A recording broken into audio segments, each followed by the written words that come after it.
ఓం శ్రీ మహాగణాధిపతయే నమ. ఓం శ్రీ మహాసరస్వత్యై నమ. ఓం శ్రీ గురుభ్యో నమ. హరి ఓం.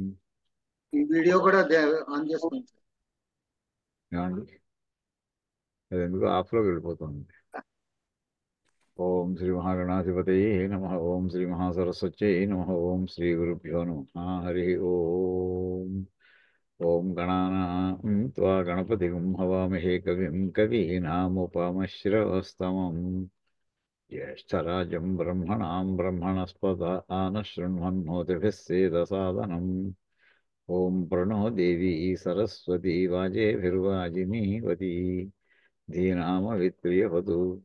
ఓం నారాయణం పద్మభువం వసిష్ఠం శక్తిం చ తత్పుత్రపరాశరం చ వ్యాసం శుకం గౌడపదం మహాంతం గోవిందయోగీంద్రమథాస్య శిష్యం శ్రీశంకరాచార్యమథాస్య పద్మపాదం చ హస్తామలకం చ శిష్యం తంత్రోటకం వార్తికకారమన్యానస్మద్గురూన్ సంతతమానతోస్మి. శృతిస్మృతిపురాణానామాలయం కరుణాలయం నమామి భగవత్పాదం శంకరం లోకశంకరం. శంకరం శంకరాచార్యం కేశవం బాదరాయణం సూత్రభాష్యకృతౌ వందే భగవంతౌ పునః పునః.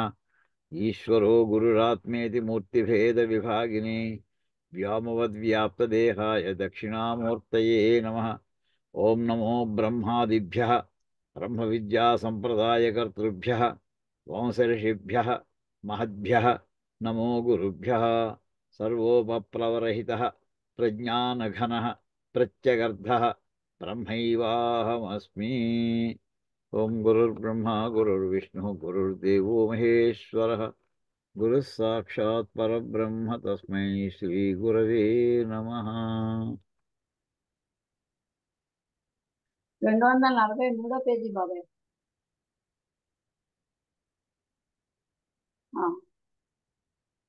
అదొక 2 లైన్లు చెప్పారు కానీ మాకు ముందు చెప్పచ్చు భాష్యం.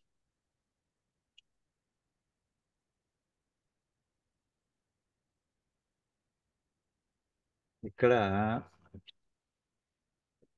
ఇప్పుడు తీసుకున్నటువంటి సూత్రం ఏంటంటే, కంటిలో ఉండేటటువంటి ఆ చైతన్య స్వరూపం ఏదైతే ఉందో అది ఎవరు? మామూలుగా ఎదురుగుండా కూర్చున్నటువంటి వాని యొక్క ప్రతిబింబం పడుతుంది, అది అలా తీసుకోవాలా, లేక జీవుడిగా తీసుకోవాలా, పరమాత్మగా తీసుకోవాలా అని అక్కడి నుంచి ముందర ప్రశ్న వేసుకున్నారు. అంటే జీవుడిగా తీసుకోవడం బాగుంటున్నట్టుగా కనిపిస్తోంది అని చెప్పి పూర్వపక్షం చెప్పాడు. మిగతావి కూడా తీసుకున్నా పర్వాలేదు అన్నట్టుగా చెప్పాడు తప్ప, కానీ ఎట్టి పరిస్థితుల్లోనూ కూడా ఇది కన్ను అనేటటువంటి చిన్న వస్తువుని తీసుకొచ్చి పరమాత్మ అక్కడ ఉంటాడని చెప్పడం బాగుండదు కనుక ఎట్టి పరిస్థితుల్లోనూ పరమాత్మకి చెందినది కాదు అని చెప్పి పూర్వపక్షం చేశాడు. అసలు ప్రశ్నలోనే సమాధానం ఉన్నట్టుగా అదే కారణం అసలు పరమాత్మ ఉన్నాడని చెప్పడానికి కూడా. అంచేది ఇక్కడ వెంటనే దానికి సమాధానంగా సిద్ధాంతి గారు ఏమంటారంటే, లేదయ్యా అక్కడ పరమేశ్వరుడే, పరమేశ్వరేవ అక్షిణి అభ్యంతర పురుష ఇహ ఉపదిష్ట ఇది. ఆ కంటి లోపల ఉన్నటువంటి వాడు ఇక్కడ పరమాత్మే, పరమేశ్వరుడే అని ఇక్కడ ఉపదేశించడం జరిగింది అని సిద్ధాంతి అనేప్పుడు వెంటనే పూర్వపక్షం అడుగుతుంది, అకస్మాత్ ఏం కారణం కొద్ది ఈ 2 వాక్యాలు చెప్పిన మళ్ళీ కంటిన్యూ చేద్దాం. ఉపపత్తేహే అంటే సాక్ష్యం అంతా అలా ఉందయ్యా, ఆయనకు అనుకూలంగా ఉందయ్యా. ఏమిటయ్యా ఆయనకు ఉన్న సాక్ష్యం ఇక్కడ అనేప్పటికీ, ఉపపద్యతే పరమేశ్వరే గుణజాతం ఇహ ఉపదిశ్యమానం. అంటే ఇందులో చెప్పినటువంటి గుణముల యొక్క సమూహము ఇక్కడ ఇక్కడ ఉపదిశ్యమానం, ఉపదేశించబోతున్నటువంటి మొత్తం గుణజాతం, గుణముల యొక్క సమూహం అంతా కూడా అది పరమేశ్వరులోనే అది వర్తిస్తుంది, మిగతా వాళ్ళకి వర్తించదు. ఆత్మత్వం తావతు ముఖ్యయా వృత్యా పరమేశ్వర ఉపపద్యతే. అంటే ఇక్కడ ఆత్మస్వరూపము దాని గురించినటువంటి పదం ఉంది ఇక్కడ. స ఆత్మ తత్వమసి ఇది. అంటే ఆత్మత్వము ఇక్కడ ఈ చెప్పినటువంటిది కంట్లో ఉండేటటువంటి ఆత్మ అనే మాట ఎప్పుడైతే అన్నాడో, ఆ ఆత్మ అనేది తత్వమసి అనేటువంటి వాక్యంతో అన్వయం ఉన్నటువంటి పదం గనక, తత్వమసి అనే పదం పరమేశ్వరుడితోటి అన్వయం ఉన్నటువంటిది కనుక, ఇక్కడ ఆత్మ అనే మాట ఎవరంటే పరమేశ్వరుడే అని అర్థం తీసుకోవాలి. అని అక్కడ చెప్పి ఇది శృతి అని వేదంలో చెప్పిన దాన్ని తీసుకుని మళ్ళీ ప్రమాణానికి చెప్పుకొచ్చారు. ఇప్పుడు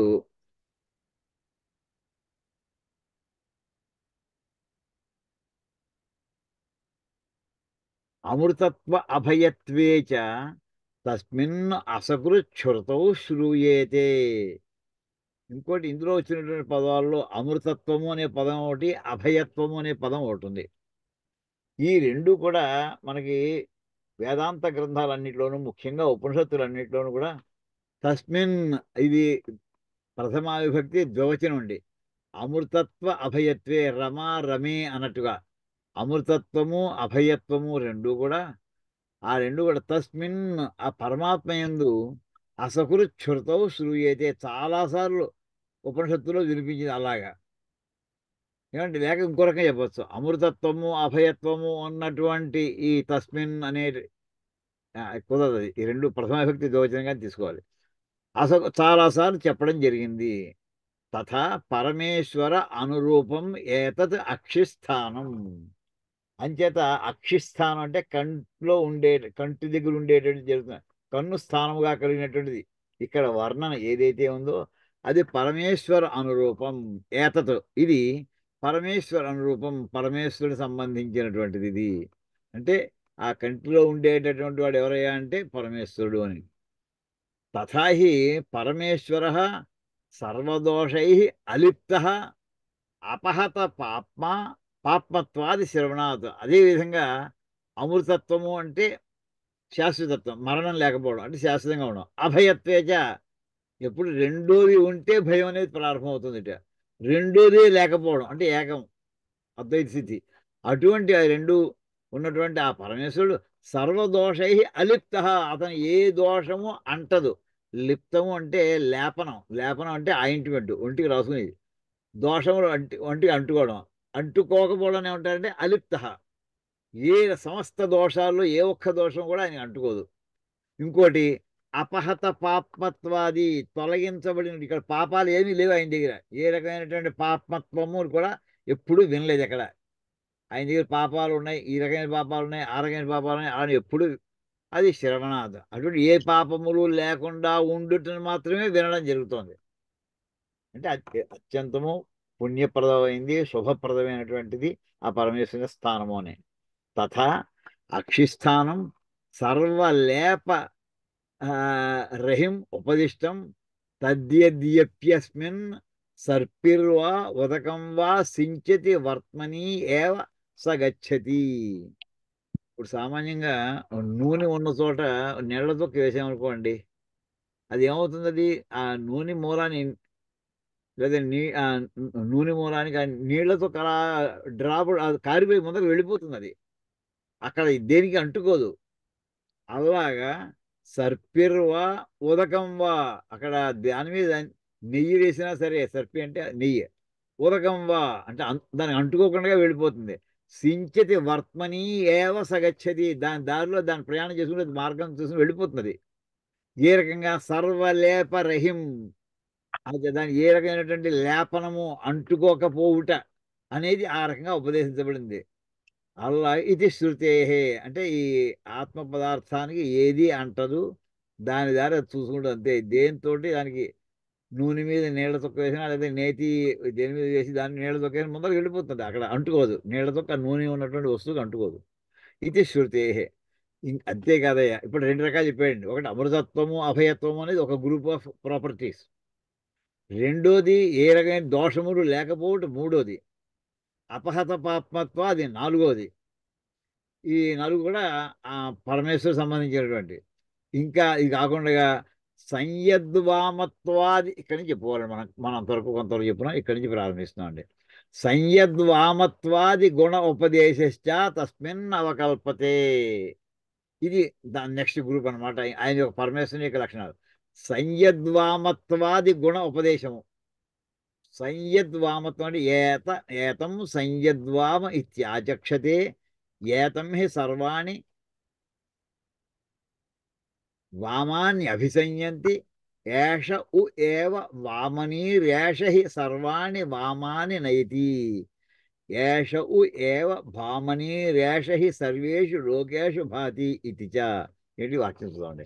సంయద్వామం అంటే ఇక్కడ అర్థం ఏంటంటేనండి, మొత్తం మనం చేసే సమస్తమైనటువంటి కర్మఫలములు కూడా, ఆ కర్మఫలములు మనకి ఎలా వస్తున్నాయి, ఆయన ఎవరి వల్ల వస్తున్నాయి, ఆయన అక్కడ కూర్చుని వీడి ఈ కర్మ చేసాడు కనుక ఈ కర్మఫలం వీడికి అందుగాక అనేటటువంటి ఆ లక్షణం అన్ని కూడా, అంటే ఆయన ద్వారా ఈ కర్మఫలాలు ఎవరెవరికి చెందాలో వాళ్ళకి చెందుతున్నాయి. ఆ రకమైనటువంటి లక్షణము దాన్ని ఏమంటారంటే సంయద్వామము అని పేరుటండి. ఎవరెవరికి ఏ పేరు ఎక్కడెవరికి చేరారో వాళ్ళని. అది అంటే కర్మఫలములను ఇచ్చేవాడు ఇతడే. అది సంయద్వాముడు అంటే కర్మఫలాన్ని ఇచ్చేవాడు. మామూలు అన్ని చోట్ల ఈ వాక్యం మనం వింటాం. అంటే మనం కర్మ చేస్తాం. నీకు కర్మణ్యేవాధికారస్తే మా ఫలేషు కదాచన. నువ్వు కర్మ చేయటి ఎందే నీకు అధికారం కలదు, ఫలితం అనేది లేదు. మరి ఫలితం ఎవరిస్తాడయ్యా? ఆయన ఇస్తాడు. అది ఆ మాట మనకి నమ్మకంలో కూడా మనకు వస్తుందండి.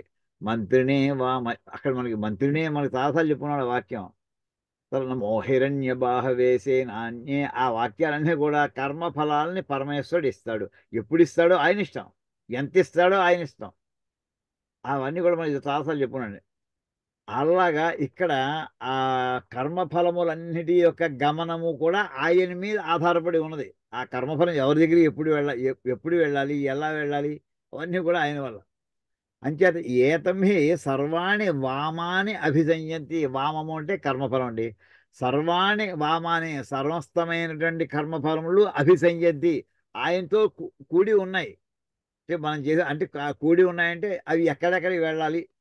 ఉదాహరణకి పోలీస్ స్టేషన్లో చూడండి, లేదా లేబర్ ఎక్కువ ఉండే చోట సెంటర్స్లో వాడు సూపర్వైజర్ ఈవేళ నువ్వు ఇక్కడికి వెళ్ళు, నువ్వు అక్కడికి వెళ్ళు, ఇంకోటి చోట వెళ్ళాలి అని ముందర ఇన్స్ట్రక్షన్స్ ఇచ్చేస్తాడు. ఆ రకంగా వాడు పొద్దున్నే డ్యూటీకి వచ్చి అక్కడ వాళ్ళ ప్రదేశాలు వెళ్ళిపోతారు. అదే రకంగా ఏతం హి సర్వాణి వామాని అభిసంయంతి. సమస్త కర్మఫలములు కూడా ఆయన దగ్గర చేరుతూ ఉంటాయట. అంటే మేము ఎవరికి అందుకోవాలి, ఎవరి దగ్గరికి వెళ్ళాలి అన్నట్టుగా. ఏష ఉ ఏవ వామని అంటే ఈయనే. ఏషహి సర్వాణి వామాని అయితే ఈయనే కర్మఫలాలు ఫలానా వాడి దగ్గర వెళ్ళు అని చెప్పి ఈయన దారి చూపిస్తాడట. నయ్యతి తీసిపెడతాడు. అంటే తీసిపెడతాడంటే దారి చూపిస్తాడు, కర్మఫలం ఎవరి దగ్గరికి వెళ్ళాలి. ఇప్పుడు కొన్ని వందల యాక్సిడెంట్స్ అవుతుంటాయండి, ఇన్సిడెంట్స్ అవుతుంటాయండి. కొన్ని శుభప్రదమైనవి, కొన్ని అశుభప్రదమైనవి కూడాను. ఈ యాక్సిడెంట్స్ ఊహించని విధంగా జరిగిపోతుంటాయి. ఒక్కోసారి అక్కడ ప్రమాదం జరగవలసిందే జరగకుండా కూడా జరుగుతున్నాయి. పేపర్లో అనేక రకాల వార్తలు చూస్తుంటామండి. ఈ కర్మఫలాలన్నీ కూడా ఎవరి వల్ల జరుగుతున్నాయి? ఆయన యొక్క సంకల్పం వల్ల జరుగుతున్నాయి. అది ఎప్పుడు జరగాలి అదంతా ఆయన కంట్రోల్లో ఉంది. ఏషహి సర్వాణి వామాని నయతి. ఈయన మొత్తం సమస్తమైనటువంటి కర్మఫలాల్ని నయతి అంటే తీసిపెడతాడంటే వాళ్ళు ఎక్కడెక్కడికి జారాలో అక్కడెక్కడికి పొందిస్తూ ఉంటాడు. తీసుకెళ్ళి ఈ ఫలం అనుభవించు. అది పుణ్యఫలం కావచ్చు, లేకపోతే దుఃఖప్రదమైన ఫలమే కావచ్చు. ఈ మాటకే మనం సుందరకాండలో వాక్యం చెప్పుకున్నామండి, జ్ఞాపకం ఉంది అనుకుంటాను. మళ్ళీ ఒక్కసారి ఆ వాక్యం చూపిస్తాను.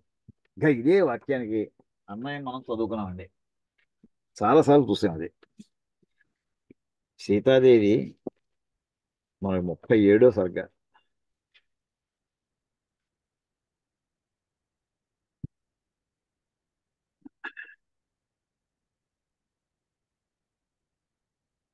ముప్పై 37వ సర్గలో 3వ శ్లోకం చాలాసార్లు చెప్పుకున్నామండి మనం. రాసుకోండి, మీరు జస్ట్ నోట్ చేసుకోండి. అంటే కర్మఫలాన్ని అనుభవించక తప్పదు అని చెప్పే వాక్యానికి ఐశ్వర్యేవా సువిస్తీర్ణే వ్యసనేవా సుదారుణే రజ్వేవ పురుషం బద్ధ్వా కృతాంతః పరికర్షతి. మహదైశ్వర్యం ప్రాప్తించబోయేటటువంటి అవకాశం వచ్చింది ఒకడికి. వాడు ఊహించలేదు. వాడు రిక్షా స్థాయిలో ఉంటాడు. వాడికి ₹1,00,00,000 లాటరీ తగిలిందండి. ఆ లాటరీ కూడా వాడికి ఆ చీటీ ఎక్కడ పడేసుకున్నాడు. వాడు మళ్ళీ ఎవడో పట్టుకొచ్చి కింద పడేసుకున్నారా ఉంచుకోరా అని చెప్పేటటువంటి పరిస్థితిలో ఉంటుంది. వాడు వచ్చే యోగం ఉన్నప్పుడు ఎవడు తప్పించలేడు. అలాగే ఓ బ్రహ్మాండమైనటువంటి ఆపద రాబోతున్నా సరే దాన్ని ఎవడు తప్పించుకోలేడు. ఐశ్వర్యేవా సువిస్తీర్ణే, ఏమండి, వ్యసనేవా, చాలా పెద్ద ఆపద రాబోతున్న సుదారుణే, అప్పుడు కూడా అది ఎలా అనుభవించాలంటే పరమేశ్వరుడు ఎలా చేస్తాడట అంటే రజ్వా ఇవ. రజ్వేవ అంటే రజ్వా ప్లస్ ఇవ అంటే తాడుతోటి మనిషిని లాక్కెళ్ళి పురుషం బధ్వ కృతాంత పరికర్షతి, వాడిని మెడకి తాడేసి లాక్కెళ్ళి ఈ ఫలాన్ని అనుభవించు అని చేస్తాటండి. కర్మఫలాన్ని అలాగే అది ఇంకా అదే వాక్యం ఇక్కడ మనం వేదంలో చెప్పుకుంటున్నాం ఇక్కడ. ఉపనిషత్తులు చెప్పిన వాక్యాన్ని అంటే మనకి పురాణాలు ఇవన్నీ కూడా వేదాన్ని అనుసరించి వస్తాయని చెప్పడానికి ఇప్పుడు ఆ వాక్యాన్ని చూడండి, అక్కడ ఏది చెప్తున్నాడు? వామాని నయతి, అంతే కర్మఫలాన్ని అందిస్తాడు. ఇక్కడ అదే మాట చెబుతుందండి సీతాదేవి. సీతాదేవి రూపంలో మనకి మహర్షి చెప్పిస్తున్నారు ఆయన. ఇక్కడ చూడండి, ఏతం సంయద్వామి ఏతం హి సర్వాణి వామాన్ అభిసంయ ఏష ఉ ఏవ ఏష ఏవ ఇతనే వామని, ఇతనే మొత్తం సర్వకర్మ ఫలాలకి అధిపతి. ఏష హి సర్వాణి వామాని నైతి, ఆ కర్మఫలాలని ఎవరెవరికి చెందాలో వాళ్ళెవరు చెందేట్లా చేస్తూ ఉంటాడు. అంతేకాదు ఏష ఉ ఏవ భామని, ఏష హి సర్వే, ఈయనే మొత్తం ప్రకాశించేటటువంటి వాటన్నిటి కూడా కారకుడు ఈయనే. అంతే ఏం చేదంటే ఈయన ఆ, అన్ని చోట్ల కూడా ప్రకాశం. ఏషహి ఏష ఉ ఏవ, ఉ అంటే కదా అని, ఏమండి? భామని ఏష ఉ సర్వేషు లోకేషు భాతి, సమస్త లోకాల్లోనూ ప్రకాశించేవాడే. ఇదే మాట మనకి. ఇతను ప్రకాశిస్తూ మిగతా వాళ్ళందరూ ప్రకాశిస్తారు, ఇతన్ని బట్టి మిగతా వాళ్ళు, ఏమండి? అది మన చాలా ప్రసిద్ధమైన వాక్యాలు ఉన్నాయి. ఇతను ప్రకాశిస్తుంటే మిగతా వాళ్ళంటే సెల్ఫ్ ఇల్యూమినేటింగ్ ఆయన ఉండగా మిగతా వాళ్ళందరూ జస్ట్ ఫాలో అప్, ఆ రకంగా ఉంటుంది. అత ఉపపత్తే అంతరః పరమేశ్వర, ఈ పదాలన్నీ కూడా ఇప్పుడు ఈ అనువాకంలో వచ్చాయి గనక కంటి లోపల ఉండేటటువంటి పురుషుడు అనే సందర్భంలో ఈ పదాలన్నీ వచ్చాయి గనక ఈ పదాలన్నీ కూడా పరమేశ్వరునికే చెందినటువంటి, ఆయన్ని మాత్రమే వర్ణించేటటువంటి పదాలు గనక ఇక్కడ అంతరః, లోపల ఉన్నవాడెవడు, కంటికి లోపల ఉన్నవాడెవరు అంటే పరమేశ్వరుడు అని ఒక ఉపపత్తి ఉందయ్యా, అని సాక్ష్యం ఉందయ్యా ఇక్కడ అని అక్కడికి తీసుకొచ్చారండి. తీసుకొచ్చిన తర్వాత నెక్స్ట్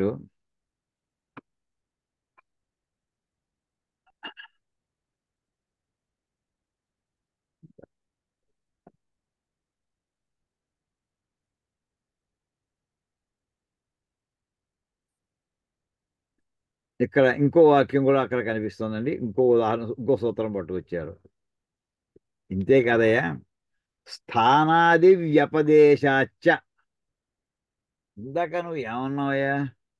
కన్ను చాలా అల్పమైనటువంటి స్థానము, అంత అనంతకోటి బ్రహ్మాండాలు వ్యాపించేటటువంటి పరమేశ్వరుడు ఒక కంటో ఉన్నాడు అని చెప్పడం ఏం బాగుందయ్యా అని ఆ చెప్పడం బాగాలేదు కనుక ఇది పరమేశ్వరుడు కాదు అని అన్నావు. కానీ ఇక్కడ ఇలాంటి స్థానములు వర్ణించుట అనేటటువంటి, స్థాన వ్యపదేశం అంటే స్పష్టంగా చెప్పుట, స్థానములు మొదలైన చెప్పడం అనేటటువంటి పరమాత్మకు ఉందయ్యా, అది వేదంలోనే ఉంది. కథం పునః, ఆ మాట చెప్తున్నాను ఇప్పుడు. కథం పునః, చూడండి కొంచెం పెద్ద చేస్తాను.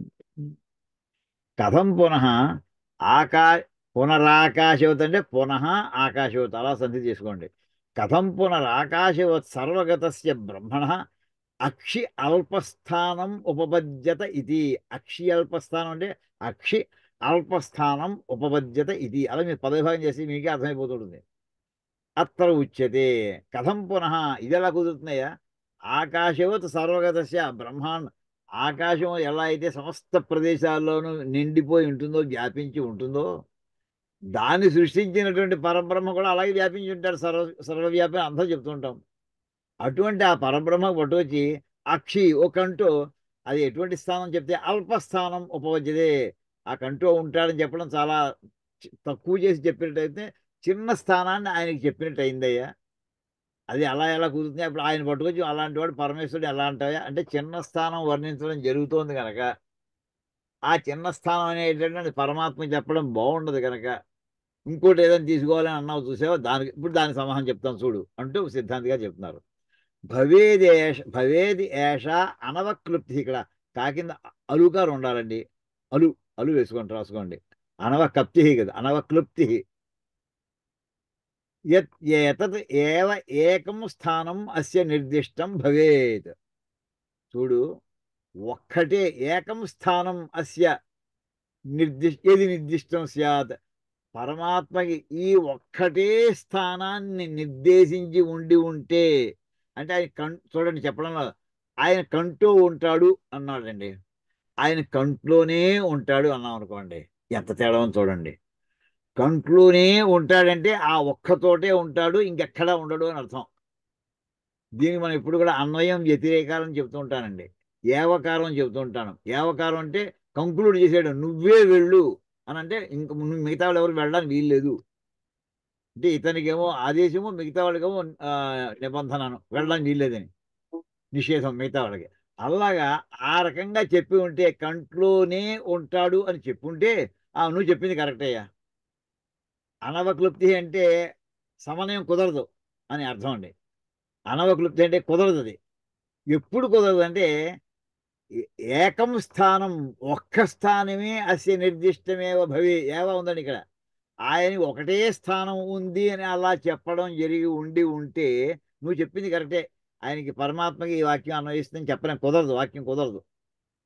కానీ అలా ఉందా, ఆయన కంటూ ఉంటాడన్నాడు. కంటూ ఉంటాడంటే కంటూనూ ఉండొచ్చు, ఇంకో చోట ఉండొచ్చు. ఇప్పుడు ప్రధానమంత్రి మామూలుగా పెద్ద భవనంలో ఉంటాడు, పిఎంఓ అతనికి పెద్ద రెసిడెన్స్ ఇస్తారండి.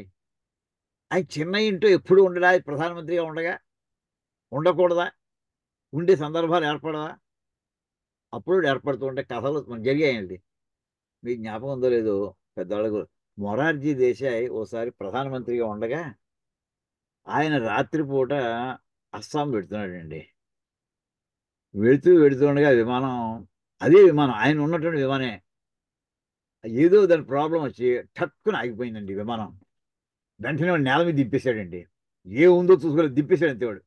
ఆ దింపేయడం ఎక్కడ దిగిందంటే ఒక పొలాల మధ్యలో దిగిందండి విమానం. మొరార్జీ దేశాయ్ ప్రధానమంత్రిగా ఉండగా పొలాల మధ్యలో దిగింది ఇది. ఆ పొలాల మధ్యలో ఎవరు ఇళ్ళు ఏమీ లేవు అక్కడ. ఎలా దిగాడు, అందులో ల్యాడర్ వేశారు, ఏం చేశారు, మొత్తం కిందకి దిగాడండి. ఆ బురదలో పట్టుకుని మొత్తం మీద మెల్లగా నడుచుకుంటూ ఎక్కడో దీపం కనిపిస్తోంది, ఉన్నటువంటి పూరి గుడిసికి వెళ్ళాడండి ఇతను. ఓ పల్లెటూళ్ళలో ఓ పూరి గుడిసిలోకి వెళ్ళి ఆ రాత్రి అంతా అక్కడ కాలక్షేపం చేశాడండి ఆయన. ఇది అప్పుడు చాలా విశేషంగా పేపర్లో వచ్చేది అది. 40 47 ఇప్పుడు జనతా పార్టీ రూల్ టైంలో 77 78 జరిగిందండి ఇది. ఇప్పుడు ఆయన ఎప్పుడు ఆ పూరి గుడిసెలోనే ఉంటాడని చెప్పలేదుగా. ప్రధానమంత్రి ఎక్కడైనా ఉండొచ్చు, చిన్న ఇంటో ఉండొచ్చు, పెద్ద ఇంటో ఉండొచ్చు, మామూలు ఇంటో ఉండొచ్చు. అలాగా భవేది ఏష అనవక్లుప్తి. అటువంటిది గనక సామాన్యంగా నువ్వు చెప్పినటువంటి వాక్యం కుదరకపోవడం ఎప్పుడు అవుతుందంటే ఎప్పుడు ఒకే స్థానం చెప్పి ఉంటే. సంతి సంతి ఇక్కడ వాక్యం చెప్తున్నాడండి. సంతి అన్యాన్యపి పృథివ్యాదీని స్థానాన్ని అస్య నిర్దిష్టాని. ఆయనకి ఇంకా చాలా చోట్ల ఉంటాడు అనే వాక్యాలు కూడా కనిపిస్తున్నాయా. యః పృథివ్యాం తిష్టన్ ఇత్యాదిన. బృహదారణ్యకోపనిషత్తులో ఫలానా చోట ఆయన భూమి యందు ఉంటాడు అని ఒక వాక్యం ఉంది. మరి కంటూ ఉంటాడంటే కన్ను వదిలేశాడంటే ఆయన కంటూనూ ఉండొచ్చు, భూమి మీద ఉండొచ్చు, బ్రహ్మాండాల్లోనూ ఉండొచ్చు, ఎక్కడైనా ఉండగలడు ఆయన ఇష్టం అది. అంచేత అన్యాన్యపి పృథివ్యాధిని, మిగిలినటువంటి భూమి మొదలైనటువంటి స్థానాన్ని, అంటే భూమి మొదలైనటువంటి అన్యాని స్థానాన్ని, మిగతా స్థానాలు కూడా అస్య నిర్దిష్టాన్ని, ఈయనకి నిర్దేశించబడి ఉన్నాయి. తేషి అంతే, అందులో అనేక స్థానాలు అందులో కన్నోటి. తేషి చక్షురపి నిర్దిష్టం. ఆ లిస్టులో, లాంగ్ లిస్టులో కన్ను కూడా ఒకటయా. ఎస్ చక్షుషి తిష్టన్ ఇది. అంటే దానివల్ల ఏంటంటే నువ్వు చెప్పినటువంటి దోషం పట్టదయ్యా ఇక్కడ. స్థానాది వ్యపదేశాద్ ఇత్యాది గ్రహణేన ఏతద్దర్శేతి. ఇప్పుడు ఇక్కడ స్థానాది అంటే స్థానములు మొదలైనవి వ్యపదేశం అంటే స్పష్టంగా చెప్పుట, అనుమానం లేకుండా చెప్పడాన్ని ఏమంటారంటే వ్యపదేశం అంటారండి. అంటే క్లియర్గా మెన్షన్ చేయడం. అంచేత స్థానములు, అనేక స్థానములు పరమాత్మకు ఇదివరకు చెప్పి ఉండడం వల్ల ఇత్యాది గ్రహణేన, అంటే ఈ రకంగా చెప్పడం వల్ల ఏతద్దర్శయతి ఏమని అర్థమవుతుంది. నా కేవలం స్థానం ఏకం ఏవ, ఆయనకి అనుచితం బ్రహ్మణ నిర్దిశ్యమానం దృశ్యతే. ఈ నువ్వు ఇందాక చెప్పేది ఆయనకి అనుచితమయ్యా, ఈ ఒక్కటే స్థానం, ఒక్కటే అనట్లేదయ్యా. ఆ ఒక్కటి ఏకం స్థానం అనుచితం అన్నా, అది నువ్వు చెప్పిన ఒక స్థానము అనుచితము అనేది ఏదైతే ఉందో అది అది అనుచితం కాదయ్యా. ఇంకేది మిగతా బ్రహ్మణ నిర్దిశ్యమానం దృశ్యతే, పరబ్రహ్మకి నిర్దేశించబడినటువంటి స్పష్టంగా కనిపిస్తుంది. అంచేత ఒక్క స్థానంలోనే ఉంటాడంటే దోషం వేరు, ఒక స్థానంలో కూడా ఉంటాడన్న అర్థం వేరు. అంచేది ఆ రకంగా ఉంది. కింతర్హి, ఇంతే కదయోయి. ఇంకోటి చెప్తున్నాడండి. నామ రూపం ఇత్యేవం జాతీయమవి అనామరూపస్య బ్రహ్మణ అనుచితం నిర్దిశ్యమానం దృశ్యతే. నువ్వు ఇందాక చెప్పిన అనుచితమైనటువంటి ఒక స్థానంలో ఉన్నాడు అలా చెప్పే, నువ్వు ఇంకా అంతేకాదు ఇంకోటి కూడా ఉంది చెప్తాను నీకు. నేను సపోర్ట్గా నేను ఉదాహరణ చెప్తాను. ఏంటంటే ఇంతవరకు స్థానం గురించి మాట్లాడేవు, కానీ ఆయనకి అసలు పేరు ఏమైనా ఉందా? నిర్గుణ పరబ్రహ్మానికి పేరు ఏమైనా ఉందా? లేదు. కానీ ఆయన పేరు కూడా పెట్టారు, ఏ వేదంలోనే చెప్పింది అయ్యా. ఆయన ఆకారం ఏమైనా ఉంటుందా? నిర్గుణం ఉంటుంది, ఆయన ఏ ఆకారం ఉండదు. కానీ ఆయన కూడా ఆకారం కూడా వేదమే చెప్పింది అయ్యా అని చెప్తూ ఇక్కడ చెప్తానండి. నామరూపం అంటే పేర్లు ఆకారము ఇది ఏవం జాతీయం, ఈ విధమైనటువంటి అవి అనామరూపస్య బ్రహ్మణ. అనామం అంటే పేరు లేనటువంటి వాడికి రూపం లేనటువంటి అంటే అనామ అరూపుడు. అనాముడు అరూపుడు, పేరు లేనటువంటి వాడు అరూపుడు, ఏ రూపం ఒక రూపం లేనటువంటి వాడు. అది బ్రహ్మణగా ఆ పరబ్రహ్మం అనుచితమైనటువంటి కూడా చెప్పడం ఉంది. అటువంటి నిర్దిశ్యమానం దృశ్యతే. ఎక్కడుందే? ఇక్కడ ఛాందోగ్యోప తస్య ఉదితి నామా. ఆయన్నే ఉదితి అంటారు. మొన్న కిందట క్లాసులో చెప్పుకున్నాడు, ఉదితి అనే పదం గురించి చెప్పుకున్నాడు. ఆయనకి ఏమన్నా ఆ పరబ్రహ్మానికి నిర్గుణ పరబ్రహ్మానికి ఓ పేరుందయా, దాన్నే ఉదితి అంటారు అని చెప్పుకున్నామండి. అలాగే హిరణ్యశ్మశ్రు, ఆయన బంగారపు మీసాలు ఉంటాయి. అసలు రూపం లేనటువంటి మీసాలు ఏమిటి? ఆయన మొగ ఆడ నపుంసకుడా ఏమీ లేనటువంటి అన్నిటికీ అతీతమైనటువంటి స్థితిలో ఉండేవాడు ఆయన మీసాలు ఉంటాయని చెప్పడం అర్థం ఏంటి? అంటే ఏంటంటే ఏ రకమైనటువంటి రూపము లేనటువంటి వాడు ఒక రూపాన్ని కల్పన చేయడింది, ఏ రకమైనటువంటి నామధేయాలు లేనటువంటి వాడికి ఒక నామధేయాన్ని కల్పన చేయడం జరిగింది. ఇత్యాది ఇందులో వేదంలో చెప్పడం ఉందయ్యా. అంచేత ఎక్కడా లేదు, ఇది కొత్తగా ఏదో డిటెక్ట్ చేశాను, ఇన్వెస్టిగేట్ చేసి పట్టుకున్నాను, అది తప్పు దొరికింది అనుకోకు. వేదంలోనే ఆయనకి వర్తించినటువంటి నామరూపాలన్నీ కూడా చెప్పడం ఉంది. చెప్పినా కానీ ఆయనకేం తగ్గలేదు, ఆయనలో గొప్పదనం తగ్గలేదు. అంచేత నిర్గుణమపి సద్బ్రహ్మ నామరూపగతై గుణై సగుణం ఎందుకు చెప్పారయ్యా మరి అలాగా? ఉపాసనార్థం తత్ర తత్ర ఉపదిశ్యతే ఇత్యేతదపి ఉక్తమేవా. ఇంత ముందర చెప్పానయ్యా నీకు, గుహాధికరణంలో అంత ముందరాను సర్వధాధికరణాలు చెప్పున్నాం. ఆయన నిర్గుణ పరబ్రహ్మం అయినప్పటికీ ఆయన కొన్ని కొన్ని నామములు, కొన్ని కొన్ని రూపములు, ఈ కొన్ని కొన్ని గుణములు చెప్పి ఆయన్ని సగుణ రూపంలో పట్టుకురావాలని చెప్పడం జరిగింది. ఎందుకు చెప్పారయ్యా? ఉపాసనార్థం. ఆయనకి ఏ రూపమో లేదంటే ఎలా ఊహించు నువ్వు ధ్యానం చేస్తావయ్యా? నీ ధ్యానంలో ఏమిటి ఆధారం నీకు? ఆయన ఏ నామమో లేదు, ఏ విశేషణము లేదంటే ఎలా నువ్వు ధ్యానం చేస్తావు? ఆయన ఉపాసన ఏం చేస్తావు నువ్వు? ఉపాసన చేయగా చేయగా చేయగా అంటే సగుణోపాసన చేయగా నిర్గుణోపాసనలో నువ్వు చేరతావు. ఈ ఆధారం తీసేసి ఎలా పెడతావు నువ్వు? అందుకోసమని ఆ సగుణం గుణములతో కూడి ఉండేటటువంటి బ్రహ్మమును ఎందుకోసం ఇక్కడ ఉపదేశించ జరుగుతుంది? ఉపాసనార్థం. సాధకుడు ఆ నిర్గుణ పరబ్రహ్మాన్ని చేరడానికి, ఆ స్థితిని పొందడానికి అది అవసరం మధ్యలో. అందుకోసం చెప్పడం జరిగింది అని పూర్వమే ఇంతవరకు వివరించడం జరిగింది.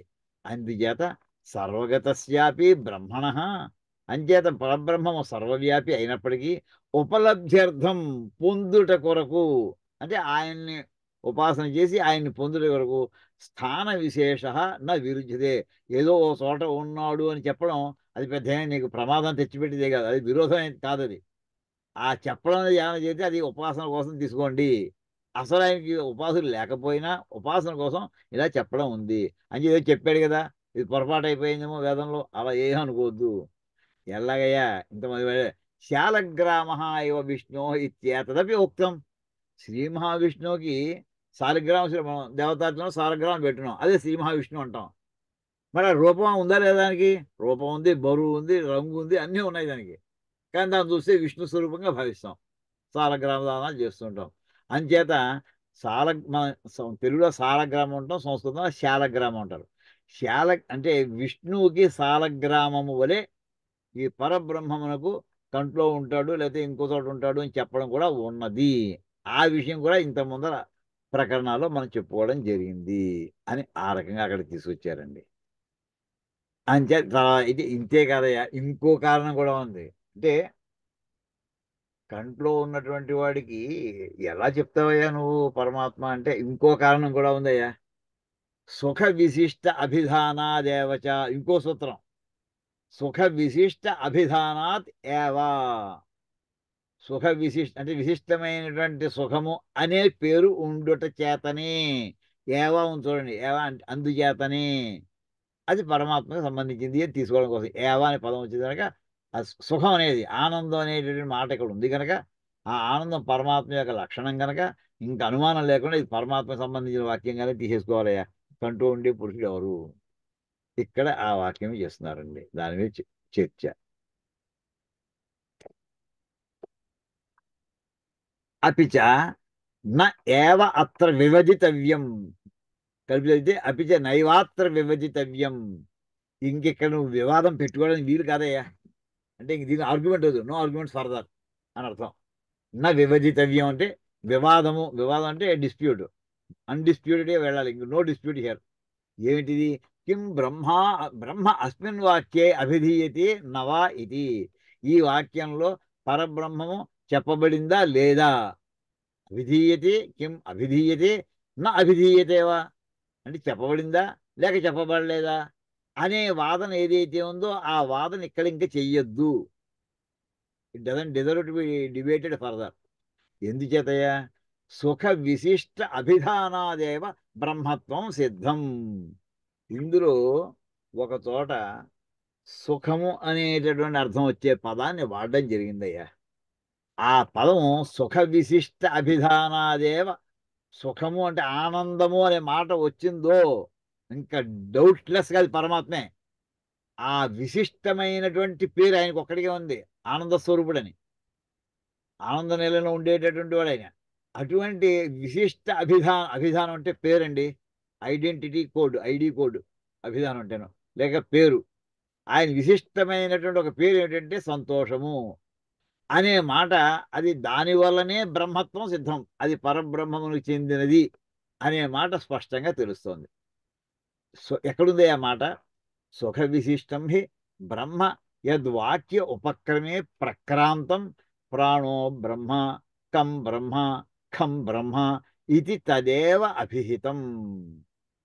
సుఖ విశిష్టం హి బ్రహ్మ అంటే సుఖమే విశిష్టము, ఆనందమే ఒక విశిష్ట లక్షణముగా కలిగినటువంటి పరబ్రహ్మము. యద్వాక్య ఉపక్రమే ప్రక్రాంతం, అసలు వాక్యం ప్రారంభిస్తూనే చివరి దాకా అదే మాట వెళ్ళిపోయింది. ఇది తదేవ అభిహితం అంటే ఆ విషయం చెప్పడం జరిగింది ఇక్కడ. అదే పేర్కొనడం జరిగింది. ఏమిటిది? అక్కడున్న వాక్యం ఏంటయ్యా? ప్రాణో బ్రహ్మ కం బ్రహ్మ అంటే బ్రహ్మం ఏమిటి? ప్రాణము బ్రహ్మము, కం అనేటటువంటి బ్రహ్మము, ఖం అనేటువంటి బ్రహ్మము అని ఒక వాక్యం ఇక్కడ ఇందులో ఉందండి ఈ కాంటెక్స్ట్లోను. ఇక్కడ దీన్ని బట్టి కమ్ అనే మాటకు అర్థం ఏంటంటే సుఖము అని అర్థం అండి.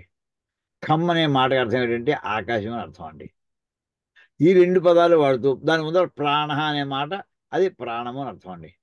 ఈ ప్రాణము పరబ్రహ్మము, సుఖము పరబ్రహ్మము, ఆకాశము పరబ్రహ్మము. ఇది ఈ మూడు కూడా తదేవ అభిహితం. ఇక్కడ ఆనందం అనే మాట వచ్చింది కదా, అందుచేత ఈ వాక్యం ఉన్నటువంటి కాంటెక్స్ట్ ఉన్నటువంటి ప్రదేశం కనుక ఆ కంటికి సంబంధించినటువంటి ప్రదేశంలో ఈ వాక్యం ఉంది కనుక ఇక్కడ చెప్పబడేటటువంటిది పరమాత్మే, ఇంకా అనుమానం వద్దు. అందుచేత ప్రకృతి పరిగ్రహస్య న్యాయత్వాత్. ఇక్కడ ఆ కాంటెక్స్ట్ లో ప్రకృతి పరిగ్రహం అంటే ఇక్కడ ఈ కాంటెక్స్ట్ లో దీన్ని తీసుకోవడం అదే న్యాయమయ్యా అంటూ వెంటనే అక్కడ జరిగినటువంటి మిగతా కథ రాస్తున్నారు. ఆచార్యస్తు తే గతిం వక్త ఇది చ గతిమాత్ర అభిధాన ప్రతిజ్ఞానాత్. ఇక్కడ ఏమిటంటేనండి, ఓ బ్రహ్మచారి ఉంటాడండి, అతని పేరు ఉపకోసరుడు. ఆ ఉపకోసరుడు అనేటటువంటి అతను వాళ్ళ గురుగారి పేరు ఏంటంటే ఇప్పుడే చెప్తానండి.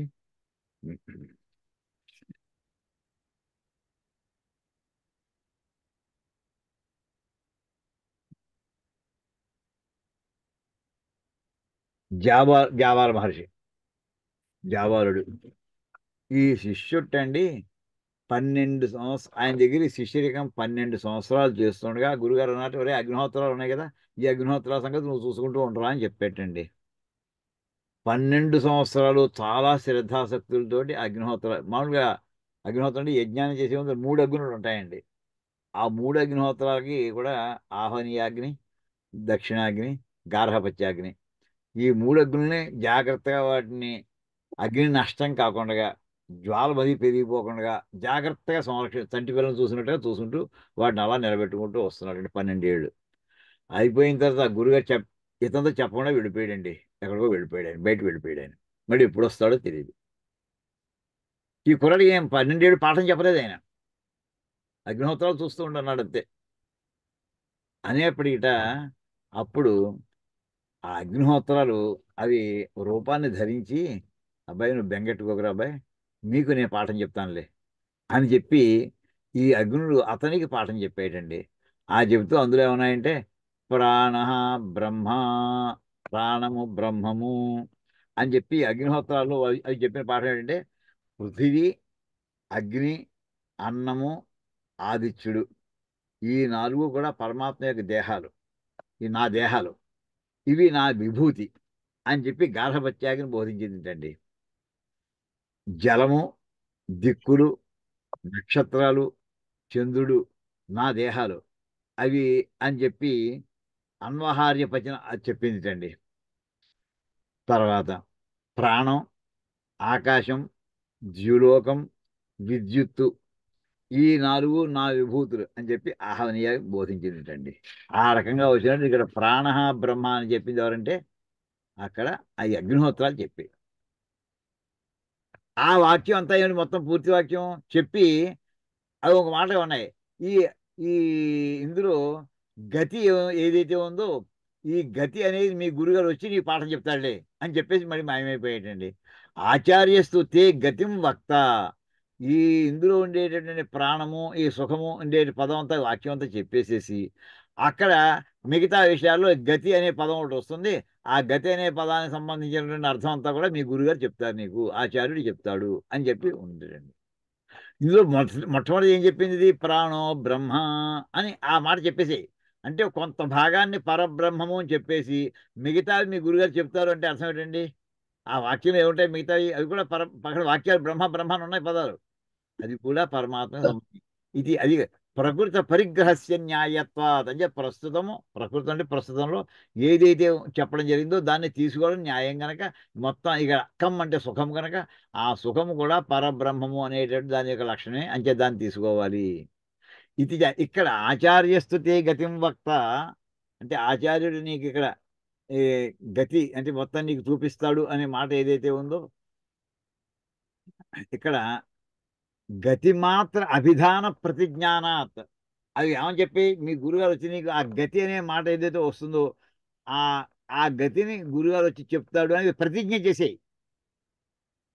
కథం పునః వాక్యోపక్రమే సుఖ విశిష్టం బ్రహ్మ విజ్ఞాయతే ఇది అంటే ఇక్కడ ఏమయ్యా మొట్టమొదటిలోనే వాక్య ఉపక్రమే ప్రారంభం, మొట్టమొదటిలో లేదా కాంటెక్స్ట్ పేరా మొట్టమొదటిలోనే ఇక్కడ ఈ వాక్యం చెప్పేసి ఏతదు ప్రాణం ఇక్కడ వాక్య ఉపక్రమం సుఖ విశిష్టం బ్రహ్మ విజ్ఞాయితే, బ్రహ్మని ఎలా తెలుస్తున్నాయా నాకు, సుఖ విశిష్టం బ్రహ్మ విజ్ఞాయితే కథం విజ్ఞాయితే, సుఖ విశిష్టుడు అంటే ఆనందం అనేటటువంటి మాట అదో విశేషమైనటువంటి ఆ పదము పరబ్రహ్మకే వర్తిస్తుంది అని ఎలా తెలుస్తుంది నాకు, ఉచ్యతే అంటే ఇక్కడ మధ్యలో ఉంది కం బ్రహ్మ అంటే ఆనందం పరబ్రహ్మ అని అర్థం.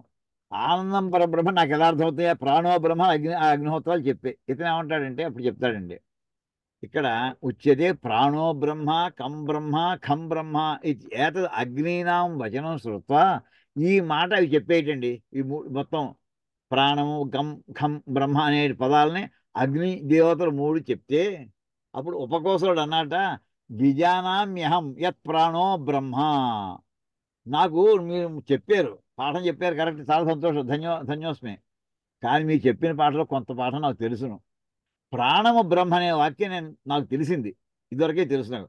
విజానామి అహం యత్ ప్రాణ బ్రహ్మ, 3 ఉన్నాయి ఇక్కడ, ఇందులో ప్రాణము కం ఖం ఈ మూడిట్లోనూ ఒకటి నాకు తెలుసును, విజానామి నాకు తెలుసును, అహం విజానామి నాకు తెలుసును, యత్ ప్రాణ బ్రహ్మ ప్రాణము బ్రహ్మ అనే విషయం నాకు తెలుసును, కంచ తు కం కూడా తెలుసును, కంచ నవిజా అంటే యత్ ప్రాణ, అప్పుడు అది చెప్తున్నాడు నాకు ఒకటి తెలుసును, ఏమేం తెలుసును, బ్రహ్మ యత్ ప్రాణో బ్రహ్మ కంచ అంటే నాకు ప్రాణము బ్రహ్మం అని తెలుసును, సుఖము బ్రహ్మం అని తెలుసును, తూ బట్ కానీ కంచ నవిజానామి ఆకాశం బ్రహ్మ అనే విషయం నాకు అర్థం లేదు, నాకు తెలియదు అని చెప్పాడు. అప్పుడు అవి ఏమంటే తత్ర ఇదం ప్రతివచనం, అవి తర్వాత వెంటనే వాడికి మళ్ళీ అవి రిప్లై ఇచ్చేయట, ఇదం ప్రతివచనం అంటే ఆపోజిట్ చెప్పిందంటే ఆన్సర్ అవి అని చెప్పింది. నాకు తెలియదు అన్నాడు కదా. యద్వావకం తవ ఇవ ఖం యదేవ ఖం తదేవ కం.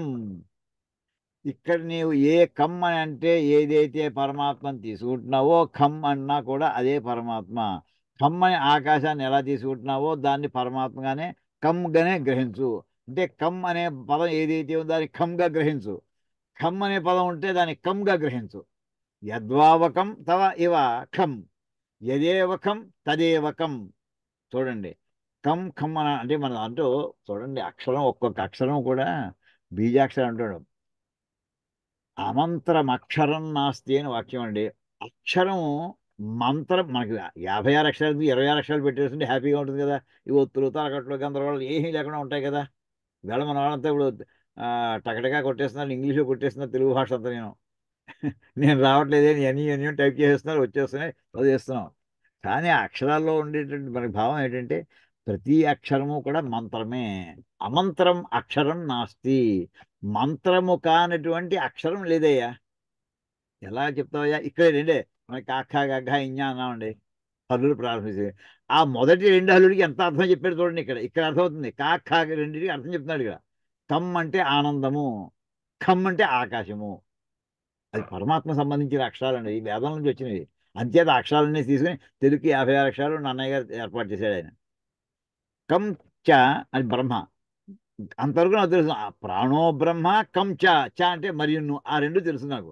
ఖం చ న విజానామే, నాకు ఆకాశం తెలియదు. లేక అలా చెప్పచ్చు, లేదా కంచ ఖంచ న విజానామే. మొట్టమొదటి ఒకటే తెలుసు, మిగతా రెండు అలా అని చెప్పవచ్చు.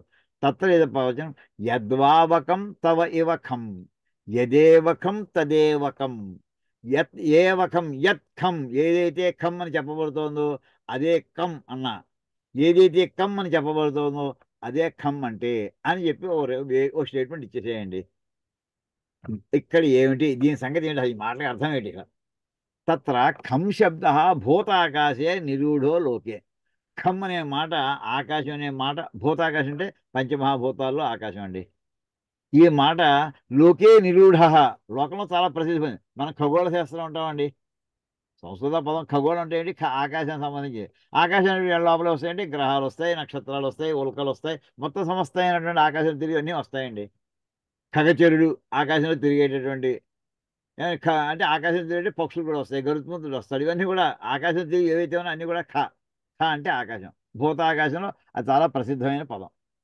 ఇది తస్య విశేషణత్వేన కం శబ్ద సుఖవాచి నోపాదీయేత తథా సతి కేవలే భూతాకాశే బ్రహ్మశబ్ద నామాదిష్వివ ప్రతీకాభిప్రాయేణ ప్రయుక్త ఇది ప్రతీతి స్యాత్. ఇక్కడి వాక్యాన్ని ఎంత లోతైన మీనింగ్ ఉంది అంటే, ఎందుకు ఏది కమ్ అనుకుంటున్నావో అది ఖమ్ అనుకో, ఏది ఖమ్ అనుకుంటున్నావో అది కమ్ అనుకో అన్న రెండు కలిపాడండి. ఈ రెండిట్లో ఏంటంటే చెప్పలేదు అనుకోండి, కమ్ని ఖమ్ని కలపకపోతే ఏమవుతుందంటే ఖానే ఒక్కటే వాడితే, ఓహో ఏదో వేదంలో ఇక్కడ ఖానే పదం వాడింది, ఖా అంటే ఆకాశం అర్థం ఉంది. అంచేత సామాన్యంగా ఈ పరబ్రహ్మ ఏంటంటే కంటికి కనిపించేటటువంటి ఆకాశమే అనేటటువంటి దురభిప్రాయం మనకి ఏర్పడడానికి అవకాశం ఉందండి, కమ్ముని కలపకపోతే. అది చెప్తున్నాడండి. ఇది తత్ర ఖం శబ్ద అంటే ఆకాశంలో ఖా శబ్దం అనేది భూతాకాశంలో స్పష్టమైంది, చాలా ప్రసిద్ధమైంది. దానికి విశేషణంగా కం శబ్దమును కనుక అంటే సుఖాన్ని బోధించేటటువంటి కం శబ్దము కనుక నా ఉపాధీయేత దాన్ని కలపకపోతే తథాసతి కేవలే ఇంకేం మిగిలిపోయింది? ఖమ్ ఒకటే చెప్తున్నాం. అంటే ఏది ఖమ్ అనుకుంటున్నావు అది కమ్ అనుకోమన్నాడు కదా, అది రెండు పార్ట్ లేదు. అంటే ఖమ్ అంటే ఖమ్ అనుకోవడం అంతే. అప్పుడు ఏమనిపిస్తుందా? కేవలే భూతాకాశే అంటే మనకి మామూలు మన పంచమహాభూతాల్లో ఉండేటువంటి ఆకాశమే బ్రహ్మశబ్ద అంటే పరబ్రహ్మం అంటే పంచమహాభూతాల్లో ఆకాశమే అనేటటువంటి అర్థం వచ్చేస్తుంది. నామాదిష్యు మిగతా పేర్లు ఏవైతే ఉన్నాయో ఆ రకంగా ప్రతీక అభిప్రాయేణ ప్రయుక్త ఇది ప్రతీతి. ప్రతీక అంటే ఇండికేటర్. అంటే ఈ ఖమ్ అనేటటువంటి శబ్దము పరమాత్మకి ఇండికేటర్, ఆ అర్థం వెంటనే తోస్తుంది. అది అలా అవుతుంది కాదు. అది అది మామూలు పంచమహాభూతాల్లో ఉన్నటువంటి ఆకాశం కాదు ఇక్కడ చెప్పేటటువంటిది. తదా అదే రకం తథా అదే రకంగా అంటే రెండింటిని డీలింక్ చేస్తే వచ్చిన ప్రమాదం. కమ్ని చెప్తూ ఖమ్తో కమ్ని చెప్పకపోతే ఖమ్ అనే మాట ఒక్కడే అంటే ఖమ్ అంటే మామూలుగా ఆకాశం అని అర్థం ఉంది కనుక, ఓహో మామూలుగా పంచమహాభూతాల్లో ఆకాశం అని అర్థం ఉంది కనుక పంచమహాభూతాలు ఆకాశానికి అదో పేరున్నమాట పరబ్రహ్మకు అనేటటువంటి ఒక ప్రమాదం ఏర్పడడానికి అవకాశం ఉంది. అదే రకంగా రెండోది, కమ్ అనే శబ్దంతో కమ్ని కలపకపోతే ఏమవుతుంది? తథా కమ్ శబ్దస్య విషయేంద్రియ సంపర్కజనితే సామయే సుఖే ప్రసిద్ధత్వాద్ యది తస్య ఖం శబ్ద విశేషణత్వేన నోపాదీయతే లౌకికం సుఖం బ్రహ్మ ఇది ప్రతీతి స్యాత్. కమ్ అంటే ఆనందం అని చెప్పామండి, సుఖం అని చెప్పాం. ఈ శబ్దానికి దీని కనుక ఆకాశంతో లింకు పెట్టకపోతే ఇది తస్య ఖం శబ్ద విశేషణత్వేన న ఉపాదీయతే, దానికి విశేషణముగా దాని కనుక సంబంధం లేకుండా మనం చెప్పి ఉంటే అవుతుందంటే సుఖము. ఆ సుఖం అంటే ఎన్ని రకాలు ఉన్నాయి? విషయేంద్రియ సంపర్క జనితి, ఈ విషయభోగాలు ఉన్నాయి. ఇప్పుడు అనేక రకాల సినిమా చూసాం, హాయిగా ఉంది, చాలా బాగుంది అనుకుంటాం. లేదా ఇంకోటి మనకి ఇష్టమైన పదార్థం తిన్నాం, చాలా బాగుంది అనుకుంటూ ఉంటాం. ఈ రకమైనటువంటి అంటే ఇంద్రియాలతో వచ్చేటటువంటి సుఖం ఏదైతే ఉందో ఆ సుఖమే పరమాత్మ అని అర్థం వచ్చేస్తుంది. సుఖం అన్నాడు కదా, సుఖం బ్రహ్మ అన్నాడు. ఆ ఏ సుఖం అనమాట? ఇంద్రియాల వల్ల జనితమయ్యేటటువంటి సుఖమే ఆ సుఖం అనుకుంటాం. కానీ ఇక్కడ మంచి మాట వాడేయండి, సామయే అనే పదం వాడేయండి.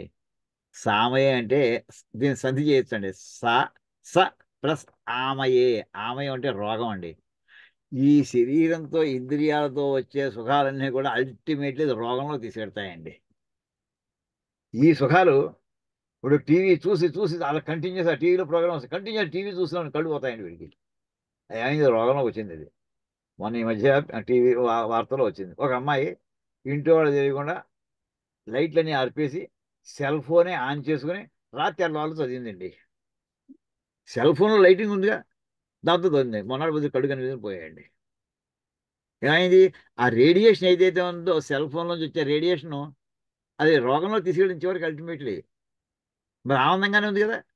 అంటే ఏమైంది అనమాట? అంతేనే సామయ్య అంటే రోగములతో కూడినటువంటి సుఖమునందు అది ప్రసిద్ధి. అది అండి ఎంత బాగా చెప్పాడు ఇక్కడ మాట. శంకరాచార్యులు ఎంత చక్కగా చెప్పారు. విషయేంద్రియ సంపర్క, విషయములతోటి విషయం అంటే వస్తువులు, బాహ్య వస్తువులు ఏవి మనకి ఆనందాన్ని కలిగిస్తున్నట్టుగా అనుకుంటున్నాం. ఓ టీవీ అనుకుంటున్నాం, ఓ స్వీట్ అనుకుంటున్నాం. ఇవి ఇంద్రియ సంపర్కం. ఇంద్రియ అంటే నాలుక, స్వీట్ అంటే నాలుక. ఈ రెండింటి యొక్క కలవడం వల్ల వచ్చేటటువంటి సుఖం ఎటువంటిది? రోగాలతో కూడి ఉండేటటువంటి సుఖంలో ప్రసిద్ధత్వాత్, అది ఆ రకంగా ప్రసిద్ధి అయినటువంటి కనుక ఇప్పుడు మనకి ఖం శబ్దాన్ని కలపకపోతే ఇది తస్య ఖం శబ్ద విశేషణత్వేన నోపాదీయతే, దానికి ఈ కమ్ అనే మాటకి ఖం శబ్దాన్ని అతికించకపోతే ఏమని అర్థం వస్తుందంటే లౌకికం సుఖం బ్రహ్మ ఇది ప్రతీతి స్యాత్. ఆ మామూలుగా మనం పొందుతున్నటువంటి ఆ లౌకికమైన సుఖం ఏదైతే ఉందో అదే పరబ్రహ్మం అయ్యా అనే అర్థం వచ్చే ప్రమాదం ఉన్నది. కానీ ఇక్కడ ఏమైందంటే కమ్ముకి పక్కనే కం పెట్టాడు, కం పక్కనే కం పెట్టాడు. ఇతరేతర విశేషితవుతూ కం ఖం శబ్దం అంటే ఒకదానికి ఒకటి. ఇతరేతరం అంటే మనకి ఇతరేతర పదం ఎక్కడ వచ్చిందండి? జ్ఞాపకం ఉందా? మొట్టమొదట మనకి అధ్యాస యోగం ప్రారంభం అక్కడే వస్తుందండి. ఇతరేతర ఒకదానికొకటి, ఒకదానికొకటి విశేషణాలుగా ఉండబట్టి ఈ వాక్య నిర్మాణంలో అలా ఉంది. అంటే కంకి కం విశేషము, ఖంకి కం విశేషం అలా పెట్టడం వల్ల అది ఆనందంతో ఉండాలి, ఆనందాన్ని ఇవ్వాలి, అది ఆకాశం సంబంధం ఉండాలి. ఇతరేతర విశేషితవుతూ కం ఖం శబ్దౌ. శబ్దం అనేది మరి ద్వచనం అండి ఇది, రామలాగా. కం శబ్దము ఖం శబ్దము ఆ రెండు సుఖాత్మకం బ్రహ్మ గమయత అంటే సుఖాన్ని ఇస్తూ ఉండాలి, ఆకాశ లక్షణం ఉండాలి. ఈ ఆకాశం పంచమహాభూతాలను ఆకాశం దానికి ఆ సుఖాన్ని ఇవ్వలేదు, కానీ పదం వాడాడు. అంటే సుఖం అన్నాడు కనుక అది ఆకాశం, ఇంకో ఆకాశం ఏదో ఉందన్నమాట. అది పరబ్రహ్మాన్ని తప్ప ఇంకెవరికి వర్తించదు. అదే కం ఖం శబ్దం సుఖాత్మకం బ్రహ్మ గమయత, ఆ రెండు శబ్దాలు కలిపి పడితే అది సుఖాన్ని సూచించేటటువంటి ఆనంద స్వరూపుడైనటువంటి పరబ్రహ్మను బోధిస్తాయి. రెండోదంటూ తత్ర ద్వితీయే బ్రహ్మశబ్దే అనుపదీయమానే, రెండో శబ్దాన్ని కనుక చెప్పకపోతే కం ఖం బ్రహ్మ ఇత్యేవ ఉచ్యమానే కం శబ్దస్య విశేషణత్వేనైవ ఉపయుక్తత్వాత్ సుఖస్య గుణస్య అధ్యేయత్వం స్యాత్. ఇందాక చెప్పినట్టుగా ఈ కం ఒకటే చెప్పాడు, శబ్దస్య విశేషణత్వేన అంటే ఖం చెప్పకుండా కం చెప్పేప్పటికి దానికి సుఖమాత్రం అంటే గుణస్య అంటే సామాన్య లౌకికమైనటువంటి గుణమే అనేటటువంటి ఆ ప్రమాదం వచ్చే అవకాశం ఉంది. తన్మాభూత్ అలా జరగకూడదు. అందుచేత ఇది ఉభయో ఆ రెండు కాంబినేషన్ కూడా కం ఖం శబ్దయో బ్రహ్మశిరస్వం ఈ రెండు శబ్దాన్ని కలిపి చెప్పడం వల్ల పరబ్రహ్మము అనేది వాటి నెత్తి మీద కూర్చున్నట్టు బ్రహ్మశిరస్వం అంటే ఆ రెండు శబ్దాలను కలిపి వాడడం వల్ల రెండిటికి కూడా నెత్తి మీద కమ్ అనే శబ్దానికి పక్కన కమ్ ఉందో అంటే దాని అర్థం పరమాత్మ పరబ్రహ్మ అని అర్థం. ఖం శబ్దం పక్కన కమ్ శబ్దం ముందర ఉందో అది కూడా పరబ్రహ్మ అని అర్థం ఇస్తుంది. లౌకికమైనటువంటి సుఖము కాదు, పంచమహాభూతాల్లో ఉండేటటువంటి మామూలు ఆకాశభూతము కాదు. ఆ రెండు ఏంటి ఆ పరబ్రహ్మ అని అర్థం వస్తుంది. కం బ్రహ్మ ఖం బ్రహ్మ ఇది ఇష్టం హి సుఖస్యాపి గుణస్య గుణివత్ ధ్యేయత్వం. ఇప్పుడు మనం గుణము గుణి అంటే ఎవరు? గుణము కలవాడు. గుణము అనే లక్షణం, ఆ లక్షణం కలవాడు. జ్ఞానము జ్ఞాని అంటే జ్ఞాని అనే మాట ఏమిటంటే జ్ఞానం కలవాడు. జ్ఞానం అస్యాస్తి ఇది జ్ఞాని, గుణం అస్యాస్తి ఇది. అంచేత ఇక్కడ ఇక్కడ సుఖాన్ని నువ్వు ధ్యానం చేయగలుగుతున్నావు. ఆ సుఖము కలవాడిని ధ్యానం చేస్తున్నట్టే. ఇష్టం హి సుఖస్య నీకు ఇష్టం ఏమిటి? సుఖం కావాలి. ఇష్టం హి సుఖస్యాపి గుణస్య ఇష్టం హి ధ్యేయత్వం. నువ్వు ఏది ధ్యానం చేస్తావు? నీకు ఇష్టమైంది ధ్యానం చేస్తావు. నువ్వు సుఖాన్ని ధ్యానం చేద్దాం అనుకున్నావా? సుఖిని కూడా ధ్యానం చేస్తున్నట్టే. గుణము ధ్యానం చేస్తున్నావా? గుణిని కూడా ధ్యానం చేస్తున్నట్టే. ఇది ఒక ఆకారం ఉండాలి అక్కడ. సుఖస్యాపి గుణస్య సుఖం అనేటటువంటి గుణాన్ని కూడా గుణివత్ గుణము కలవాని వలనే ధ్యేయత్వం. దాన్ని ఆ రకంగానే ఒక ఆకారం ఉండాలి కదా. ధ్యానం చేయాలంటే ధ్యేయం అంటే పొందవలసింది అంటే ధ్యానం చేయబోతున్నాడు. ధ్యానం వల్ల ధ్యేయాన్ని పొందదలుచుకున్నాడు. ఇక్కడ ఆ లక్షణాన్ని పొందడానికి ఒక ఆకారం కావాలి. అక్కడ ఉండేటటువంటి ఆకారం ఏంటంటే సుఖము. అంటే సుఖము కలవాడు, ఆనంద స్వరూపుడు. ఆనందము కలవాడు అని రెండు తీసుకుంటే ఆ రెండిటి కూడా వర్తిస్తున్నాయా ఇది? తది ఏవం వాక్య ఉపక్రమే సుఖ విశిష్ట బ్రహ్మ ఉపదిష్టం. తత్ ఏవం ఈ విధముగా. ఏవ అంటే నువ్వు మాత్రమే, ఓన్లీ అండి. ఏవం అంటే లైక్ దిస్.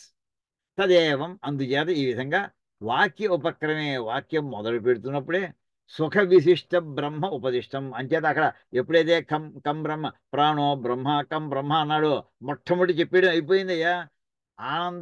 ఆనందమే విశిష్ట లక్షణముగా కలిగినటువంటి పరబ్రహ్మ అక్కడ ఉపదేశించడం అయిపోయింది. ప్రత్యేకించ గార్హపత్యాదయ అగ్నయ స్వం స్వం మహిమానం ఉపదిశ్య. అవి గార్హపత్యం దాకా చెప్పినటువంటి అగ్నిహోత్రాలు 3 అగ్నిహోత్రాలు, గార్హపత్యము మొదలైనటువంటి అగ్నిహోత్రాలు ఒక్కొక్కటి ప్రత్యేకించి ఒక్కొక్కటి కూడా స్వం స్వం మహిమానంగా చెప్పాను కదా. వాటి 4 లక్షణాలు చెప్పారు. నేను ఫలానా చోట చేస్తా, అది నా లక్షణము, ఇది నా లక్షణం చెప్పొచ్చి వాటి గొప్పదనాలను వివరించి ఏషా సౌమ్యతే అస్మద్ విద్య అధ్యాత్మ విద్యాచ ఇది ఉపసంహరంత పూర్వత్ర బ్రహ్మ నిర్దిష్టమిది జ్ఞాపయంతి. అందులో ఇవి ముందర చెప్పి ఇది మాకు తెలిసినటువంటి ఇదే ఆ విద్య, ఇది మా విద్య, దీని అధ్యాత్మ విద్య, ఇది ఆత్మ విద్య, అస్మద్ విద్య ఇది మా విద్యలు. ఇవి అగ్నిహోత్రాలు చెప్తున్నాయండి. ఆ కుర్రాడు బెంగెట్టుకున్నటువంటి కుర్రాడికి గురుగారు పాఠం చెప్పలేదని వెళ్ళిపోయారని అది బెంగెట్టుకుంటే అగ్నిహోత్రం ఒక్కటి ఇది మా విద్యలు, ఇదే ఆత్మ విద్య అని అక్కడ ఏవైతే చెప్పాయో ఆ చెబుతున్నటువంటి లిస్టులో కం బ్రహ్మ ఖం బ్రహ్మ అంత మొదల ప్రాణో బ్రహ్మ అవన్నీ చెప్పడం జరిగింది. దాన్ని బట్టి ఏమిటంటే ఇక్కడే పూర్వత్ర బ్రహ్మ నిర్దిష్టం ఇది జ్ఞాపయంతి. ముందరే ఇక్కడ పరబ్రహ్మము నిర్దేశించబడింది అని జ్ఞాపకం చేస్తున్నాయి. ఆ చెప్తున్నటువంటి వాక్యంలో ఆచార్యస్తుతే గతిం వక్త ఇది చ గతిమాత్ర అభిధాన ప్రతిజ్ఞానం అర్థాంతర వివక్షాం వారయతి. ఇక్కడ అందులో ఒకసారి గతి అనే పదం వస్తుందండి, గమనం. ఆ గమనం అనే మాట అవి చెప్పలేదే. దీనికి ఏదో ఇంకో అర్థమైనా తీసుకోవాలా? ఈ అగ్నిహోత్రాలు చెప్పకుండా వెళ్ళిపోయి గతి అనే పదం ఒకటి అక్కడ అనువాకంలో ఉంది. ఆ మాటకి అర్థం చెప్పలేదు. ఇప్పుడు ఏం చేయాలి అని అనుకోకుండా మరి వీడి సొంత తెలివితేటలో ఇంకో కొత్త అర్థాన్ని ఏం భావించకుండా అర్థాంతర వివక్షాం అంటే అర్థాంతరం అంటే అంతరం అంటే అన్యత అర్థం అర్థాంతరం, ఇంకొక అర్థాన్ని వివక్ష అంటే చెప్పుటకు వివక్ష అనే మాట ఏంటంటే వక్తుం ఇచ్చా వివక్ష, భోక్తుం ఇచ్చా బుభుక్ష, జ్ఞాతం ఇచ్చా జిజ్ఞాస. అది వివక్ష అంటే చెప్పుటకు ఇంకో అర్థాన్ని చెప్పకుండా వారయతి, అవి నివారణ చేస్తాయి. ఎలాగా మీ గురుగారు చెప్తారో ఈ మాటకి అర్థం అని అన్నతో వాడు ఇంకో అర్థాన్ని మళ్ళీ భావించకుండా చెప్పకుండా వాడిని ఆలోచించకుండా ఇంకో అర్థాన్ని పెడార్థాన్ని చెప్పకుండా వాటిని నివారించినట్టు అయింది. యథ పుష్కర పలాశ ఆపహ నశ్లిష్యంత ఏవం విధి పాపం కర్మ నశ్లిష్యతే ఇది చ అక్షిస్థానం పురుషం విజానత పాపేన అనుపఘాతం బ్రువన్ అక్షిస్థానస్య పురుషస్య బ్రహ్మత్వం దర్శయతి. యథా పుష్కర పలాశ ఆపహ, పుష్కరం అంటే పుష్కర పలాశం అంటే తామరాకండి. పుష్కర పలాశ ఆపహ, తామరాకు మీద ఉండేటటువంటి ఆపహ జలము శ్లిష్యంతే, దాన్ని కాగలించుకోవు అంటే దాన్ని అంటుకోవు. అలాగే ఏవం ఏవం విధి, ఈ విధముగా తెలిసినటువంటి బ్రహ్మవేత్త ఎవడైతే ఉంటాయో పాపం కర్మ శ్లిష్యతే, తామరాకుకి నీళ్లు ఎలా అయితే అంటవో అదే రకంగా ఈ రకంగా పరబ్రహ్మముల గురించి తెలిసినటువంటి ఏవం విధి అంటే ఈ విధముగా తెలిసినటువంటి వ్యక్తి యందు పాపం కర్మ అంటే మళ్ళీ పునర్జన్మని తీసుకొచ్చేటటువంటి కర్మఫలము. పాపం అంటే అదేనండి, పునర్జన్మ రావడమే పెద్ద పాపం. ఆ పాపం కర్మ శ్లిష్యతే, పాప కర్మ యొక్క ఫలము అతనికి అంటదు. ఇతిచ, ఆ రకంగా ఇందాక పొట్టడు చెప్పాడండి, కంటి పక్కన నీళ్ళు అలా పక్కకి నూనె రాస్తే ఎలా అయితే జారి వెళ్ళిపోతుందో అక్కడ ఉండవు అవి, వాటి దారి చూసుకుంటాయి నీటి చుక్కలు. ఇతిచ అక్షిస్థానం పురుషం విజానత, ఈ రకంగా కంట్లో ఉండేటటువంటి పురుషుడు ఎవరు అని ప్రశ్న వేశాడే అది పరబ్రహ్మము అని. ఇతిచ అక్షిస్థానం పురుషం విజానత, కంట్లో ఉండేటటువంటి పురుషుడు పరబ్రహ్మము అని బాగా ఎవరికైతే తెలుస్తుందో వాడికి పాపేన అనుపఘాతం బ్రువన్, వాడికి ఏ రకమైన పాపము అంటదు అని చెబుతూ అక్షిస్థానస్య పురుషస్య బ్రహ్మత్వం దర్శేతి, కంట్లో ఉండేటటువంటి పురుషుడు ఎవరయ్యా అంటే పరబ్రహ్మము అని చెప్తోందయ్యా ఇక్కడికి. ఎంత చక్కగా తీసుకొచ్చారో చూడండి. ఏదో కంట్లో ఉండేది కంటి బాబులో మన ఇమేజ్ కనిపిస్తుంది కాదు, దాని వెనకాల దానికి ఆధారం ఏమిటి? పరబ్రహ్మం అయ్యా. ఎంత చిన్న విషయానికి అందరం మనం అబ్జర్వ్ చేసే విషయంలో అక్కడి పట్టుకొచ్చి పరబ్రహ్మాన్ని చూపించారండి. తస్మాత్ ప్రకృతస్యైవ బ్రహ్మణ అక్షిస్థానతాం సంయద్వామత్వాది గుణతాం చ ఉక్త్వా అర్చిరాదికాం తద్విదో గతిం వక్ష్యామి చ్యుపక్రమతే. ఆ రకంగా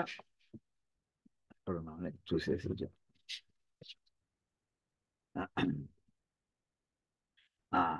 అంచేది ఇక్కడ ప్రస్తుతంలో కంట్లో పరబ్రహ్మం అక్షిస్థానతాం, కంట్లో ఉండుట. ఆయనకి ఇంకా ఏంటంటే కంట్లో ఉండడం అనేది దోషం కాదు అని చెప్పేశారు. ఆయన ఎక్కడైనా ఉండొచ్చు అని చెప్పుకున్నాం. అలాగే ఈ కర్మఫలాలు ఆయనకి అంటవు, ఆయన ఎవరెవరి కర్మఫలాలు ఎవరెవరికి అందిస్తాడో అది కూడా ఆయన యొక్క గొప్పదనే. సంయద్వామత్వాది గుణతాం అంటే, సంయద్వామత్వం అంటే ఎవరెవరి కర్మఫలం ఎవరెవరికి చేరవలసి ఉన్నది ఆయనే తీసుకెళ్ళి కర్మఫలాలను అనుభవింపజేస్తాడన్నది. ఈ లక్షణాలన్నీ కూడా బ్రహ్మణ పరబ్రహ్మకి ఆ లక్షణాలను చెప్పి ఉక్త్వా అర్చిరాదికాం తద్విధ గతిం వక్ష్యామి అంటే, బ్రహ్మవేత్త అయినటువంటి వాడు చివరికి దేహం పడిపోయిన తర్వాత ఎలా పెడతాడు, గమనం ఎక్కడికి, వాడు ఎలా పెడతాడు, వాడు శరీరం అయిన తర్వాత ఇంకా మిగతా మనలాగే మనకి 15 గంధం తీసుకెళ్ళినట్టుగా వాయుర్వాంధ గంధం ఇవాసియాత అన్నట్టు.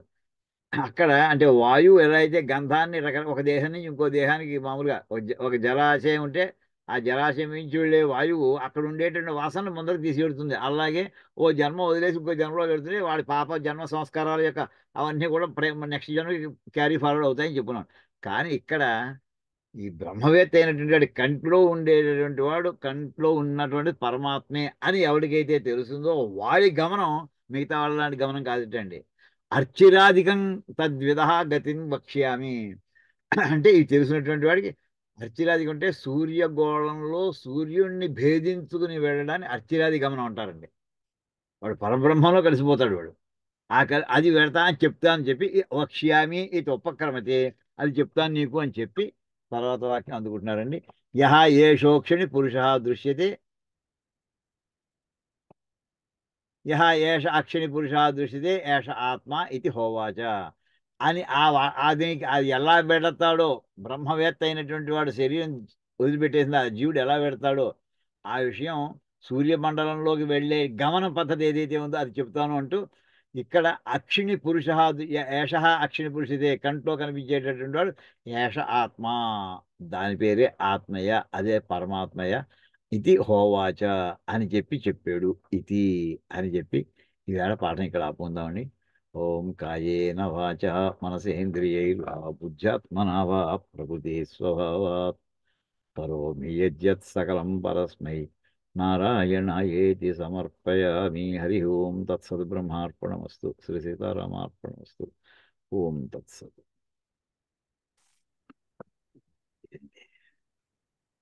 ఏ సత్యనారాయణ ఏమంటావు? ఇది ఇంకోసారి మనం సమప్ చేసుకుంటే బాగుంటుందేమో అనిపిస్తుంది. నువ్వు చెయ్యి. ఎందుకంటే చాలా నువ్వు క్లారిటీ ఇంకా కెమెరా సరిగ్గా సెట్ చేసుకో. నువ్వు సగం కనిపిస్తున్నావు. కొంచెం క్లారిటీ ఇంకా బాగా క్లారిటీ కోసం ఇంకోసారి చెప్పుకుంటే ఎలా ఉంటుంది. తప్పకుండా. ఎందుకంటే కొంచెం అక్కడక్కడ ఇదిగా కనిపిస్తుంది అది. మనం మొన్న ఇప్పుడు అన్నట్టుగా కొన్ని ఉపనిషత్తులు చెప్పుకుంటే అది ఇప్పుడు చాందోగ్యోపనిషత్తు చెప్పుకుంటే దీనికి బాగుండు. ఆ కథ అంతా పూర్తిగా తెలిస్తే ఓహో అక్కడ చెప్పిన కథలో ఈ వాక్యం ఇక్కడ అన్నా ఇక్కడ అర్థం చెప్పారు అన్నమాట మనకు తెలుసు. బీటెక్ థర్డ్ ఇయర్ కోర్సు చదువుకుంటూ ఫస్ట్ సెకండ్ ఇయర్ చదవకపోతే ఎలా ఉంటుందో అలా ఉంది ఇప్పుడు. కానీ అయ్యా కంటిలో ఆయన ఉండి ఆయన ఏం చేస్తున్నాడు, ఆయన అంటే చూడడానికి ప్రేరేపిస్తున్నాడా అన్నది. ఆయన ప్రేరేపించాడంటే కర్త అయిపోతాడు. ఆయన కర్త అయిపోతుంది కదా. అదే ఆ లోపల కూర్చొని చూసేవాడిని చూసేవాడు.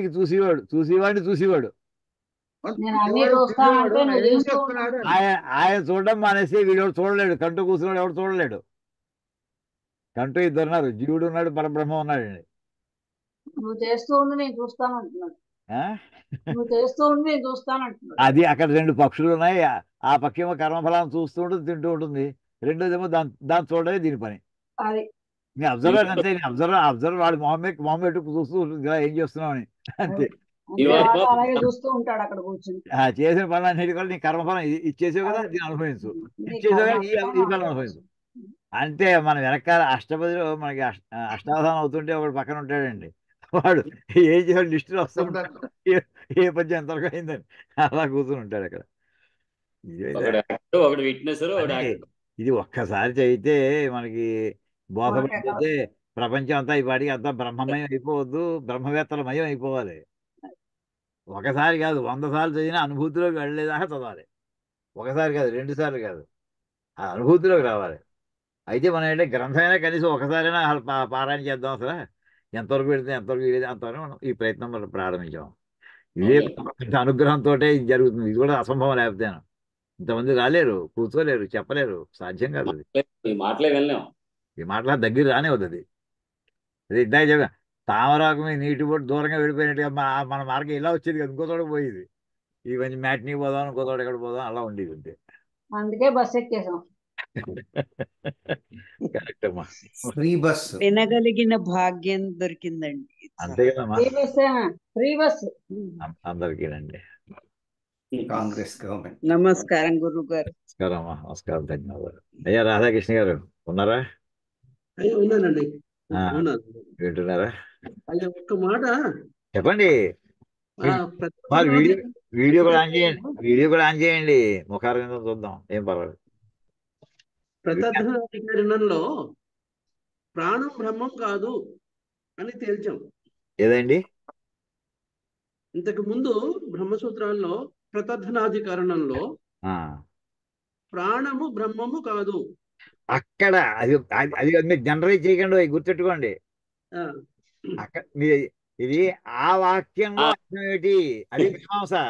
ఆ కాంటెక్స్ట్ వేరు అయ్యా. ఇప్పుడు మన మీమాంస యొక్క ప్రయోజనం చెప్పాం, మీమాంస యొక్క బడి చెప్తున్నాం ఒకసారి. ఈ బ్రహ్మసూత్ర ఆ కాంటెక్స్ట్ లో ఆ పదానికి అర్థం ఏమిటి? ఆ కాంటెక్స్ట్ లో అది గుర్తెట్టుకోండి. ఒకసారి అంటే ఇవన్నీ యూనిక్ మీనింగ్స్ కాదు, ఒక అర్థం కాదు. ఒక ప్రాణం అనే మాట ఒక అర్థం కాదు, చాలా అర్థాలు ఉంటాయి. ఆత్మ అనే మాట ఒక అర్థం కాదు, చాలా అర్థాలు ఉంటాయి. ఏ అర్థం తీసుకోవాలి అక్కడ? అది ఆ అర్థాన్ని అక్కడ కాంటెక్స్ట్ మొదలు డౌట్ ఏమిటో రాస్తున్నాడు, దాని చివరికి కంక్లూజన్ చెప్తున్నారు. అంటే అక్కడ ప్రాణం బ్రహ్మము కాదు, ఇక్కడ ప్రాణం అంటే బ్రహ్మము. ఇక్కడ ఈ కాంటెక్స్ట్ వేరు. ఇంకా అనుమానం ఉండదు ఇంకా. ఏమండి అంటే ఆ వాక్యం అసలు వాక్యం ఉపనిషత్ వాక్యం. ఉపనిషత్తులో ఆ వాక్యం దగ్గర అర్థయార్థం తీసుకోవాలంటే ఇక్కడ ఈ కాంటెక్స్ట్ లో ఈ వాక్యం వచ్చిన చోట ప్రాణం అంటే బ్రహ్మం తీసుకోండి. ఆహా. అది ఇక్కడ ఈ ఛాందోగ్యోపనిషత్తులో ఈ వాక్యంలో ఈ ఈ అర్థం తీసుకోవాలి మనం. అది ఈ అలాగే. సందర్భంలో ఇప్పుడు అదే ఇందాక అంచేతనే మనకి ఈ టాపిక్ మొదలు చాలా టాపిక్లు మొదలు పెడుతుంటే ఆ టాపిక్ అది శంకరాచార్య ఈ టాపిక్ లో ఈ వాక్యంలో ఈ పదానికి అర్థం ఏం తీసుకోవాలి అది అలా ముందు అది అక్కడ వైయాసిక న్యాయమాల అంటున్నాం చూసారా, ఇక్కడ ఈ పదానికి అర్థం ఏం తీసుకోవాలి, అక్కడ గుహ అనే పదం ఉంది, ఏ అర్థం తీసుకోవాలి అక్కడ. అప్పుడు సమన్వయం కుదురుతుందా గురుగారు? ఏమండి రకరకాల కాంటెక్స్ట్లలో ఎందుకు రకరకాల అర్థాలు తీసుకుంటుంటే వాటన్నిటిలో ఏకత్వం అనేది ఏమన్నా ఉంటుందా? అలా ఎలా లేకపోతే ఉంటుంది అంటే అలా కాదండి. శంకరాభరణ సినిమా చూడండి ఇంకోసారి, ఉమ్, అమ్మ అనే మాట ఎన్ని అర్థాలు చెప్తాడు ఉమ్, ఏమండి, చెప్పాడే లేదా? ఉమ్, మనమే చెప్పాం మొట్టమొదటి ఫస్ట్ క్లాసులో కూడా చెప్పామండి.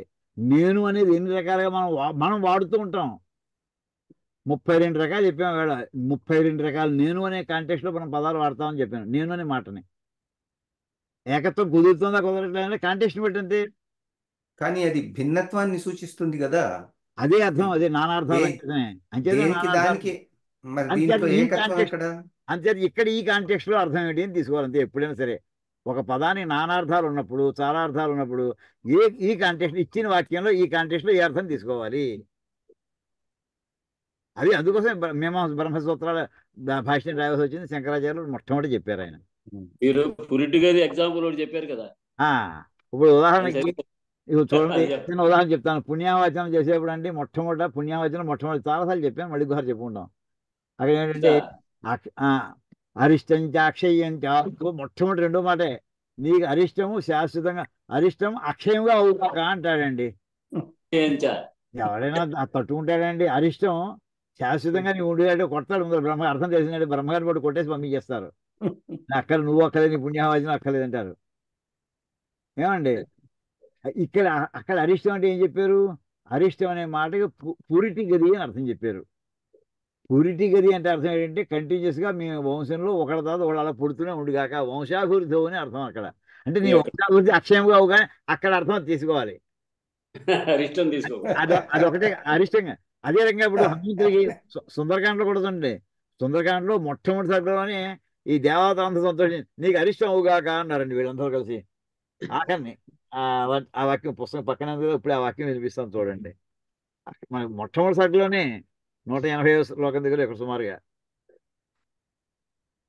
అటువంటప్పుడు అన్నిట్లో ఉన్న బ్రహ్మం ఒకటే అని కూడా చెప్పొచ్చా మీరు? ఇటు వేరే వేరే బ్రహ్మాలు కదా మరి.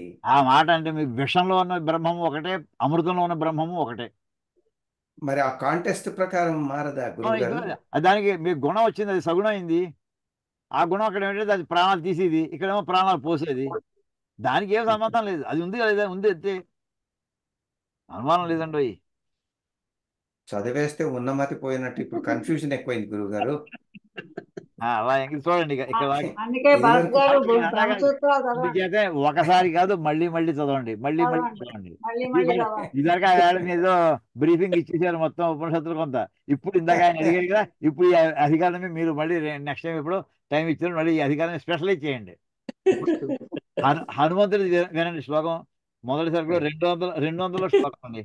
మొదటి సరుకులో సాధయార్థం అభిప్రేతం అరిష్టం ప్లవతాం వర. నీకు ఇష్టమైనటువంటి అరిష్టం నీవు పొందుగాక అని దీవించారండి హనుమంతుడిని.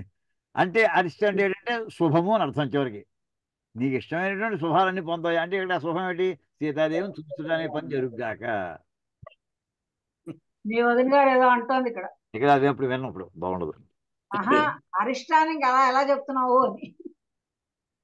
అయితే ఇవి మనకు అంచేతనే అవతల వాళ్ళు యొక్క ఈ సభలో కూర్చుని మాట్లాడేప్పుడు ఏమండి సవ్యంగా మాట్లాడుతున్నారు, సవ్యమైన ఆన్సరే మనకి చెప్పేసినటువంటి వాదాలు జరిగాయి.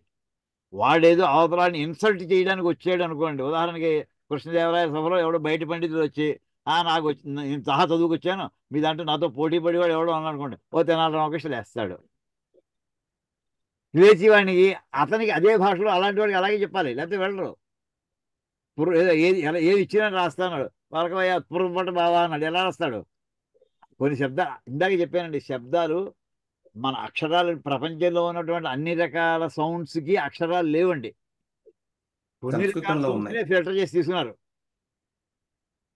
కొన్ని రకాల శబ్దాలకి మన వాళ్ళు అక్షరాలు క్రియేట్ చేశారు. ప్రపంచంలో అనేక రకాల శబ్దాలు ఉంటాయి. అన్ని శబ్దాలకి అక్షరాలు లేవండి. మీరు ఆ శబ్దాలు మీరు యాజ్ ఇట్ ఇది అక్షరాలు రాసి మీరు రెప్లికేట్ చేయలేరు, సాధ్యం కాదు.